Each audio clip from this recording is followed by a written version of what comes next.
ഈശോയിൽ സ്നേഹം നിറഞ്ഞവരെ, അമ്മ മടിയിലേക്ക് എല്ലാവരെയും ഒരിക്കൽ കൂടി സ്വാഗതം ചെയ്യുന്നു. പരിശുദ്ധ അമ്മ ഇന്ന് നമ്മളോടും ഈ ലോകത്തോടും ഒക്കെ ചോദിക്കുന്ന ഒരു ചോദ്യമുണ്ട്. മകനെ, മകളെ, നിനക്ക് ക്ഷമിക്കുവാനുള്ള കഴിവുണ്ടോ? ഇന്ന് ലോകത്തിൽ ക്ഷമിക്കുവാനായിട്ടുള്ള കഴിവ് കുറഞ്ഞുകൊണ്ടേയിരിക്കുകയാണ്. ക്ഷമ എന്താണെന്ന് പോലും ആർക്കും അറിയാൻ മേലാത്ത ഒരു കാലഘട്ടത്തിലൂടെയാണ് നമ്മളൊക്കെ കടന്നു പോകുന്നത്. ഇത്രയും നമ്മൾ തിരക്കിട്ട ഈ ജീവിതയാത്രയിൽ വെപ്രാളവും ബഹളങ്ങളും നാം തന്നെ അല്ലാതാക്കി തീർക്കുന്ന ജീവിത ശൈലിയാണ്. നമ്മുടെ എടുത്തുചാട്ടവും ഇത്ര പരാജയമാണ് പലപ്പോഴും നമുക്ക് സംഭവിച്ചുകൊണ്ടിരിക്കുന്നത്. ക്ഷമിക്കാനുള്ള നമ്മുടെ ആ മനസ്സുണ്ടല്ലോ, എവിടെയോ ഇല്ലെന്നായതുപോലെയൊക്കെ നമുക്ക് തോന്നുന്നത്. ഇങ്ങനെയൊന്നും ആയിരുന്നില്ല നമ്മൾ കുഞ്ഞുനാളിൽ നമ്മുടെ മാതാപിതാക്കൾ നമ്മളെ പഠിപ്പിച്ചത്.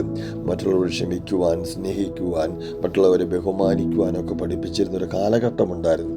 ഇന്ന് പക്ഷേ ആ യുവത്വങ്ങളിലോ ഒക്കെ അതൊക്കെ എവിടെയോ ആകുന്നതായിട്ട് തോന്നുന്നു.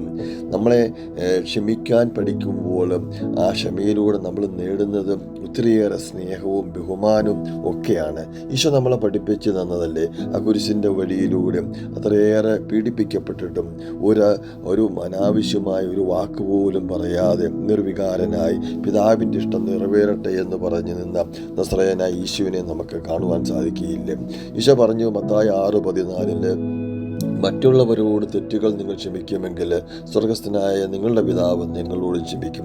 ഇത് ശരിക്കും പറഞ്ഞാൽ നമ്മുടെ ധൂർത്തപുത്രൻ തിരിച്ചു വരുമ്പോൾ ആ പിതാവ് ഇരുകരങ്ങളും നീട്ടി കെട്ടിപ്പിടിച്ച് ആലിംഗനം ചെയ്ത് അകത്തേക്ക് കൊണ്ടുപോകുന്ന ആ ഒരു ചിത്രമൊക്കെ നമ്മുടെ മനസ്സിലേക്കൊന്ന് കൊണ്ടുവന്ന് തമ്പുരാൻ്റെ സന്നിധിയിൽ ക്ഷമയോടെ മറ്റുള്ളവരോട് ക്ഷമിച്ച് സ്നേഹിച്ച് മറ്റുള്ളവരെ ബഹുമാനിച്ചുമൊക്കെ നിൽക്കുമ്പോൾ തമ്പുരാൻ നാം പോലും അറിയാതെ തമ്പുരാൻ നമ്മുടെ അരികത്തെ കൂട്ടത്തിലുണ്ടെന്നുള്ള ഒരു ബോധ്യം നമുക്കുണ്ടാകട്ടെ. അയൽക്കാരൻ്റെ തിന്മകൾ ക്ഷമിച്ചാൽ നീ പ്രാർത്ഥിക്കുമ്പോൾ നിന്റെ പാപങ്ങളും ക്ഷമിക്കപ്പെടുമെന്ന് പ്രഭാഷകൻ 22:2 പറഞ്ഞു തരുന്നു. അന്യായമായി പീഡിപ്പിക്കപ്പെടുമ്പോൾ ദൈവചിന്തയോടെ വേദനകൾ ക്ഷമാപൂർവ്വം സഹിച്ചാൽ അത് അനുഗ്രഹമാകുമെന്ന് 1 പത്രോസ് 2:19 പറഞ്ഞു തരുന്നു. അനുദപിക്കാം, പശ്ചാത്തപിക്കാം. ആമേൻ.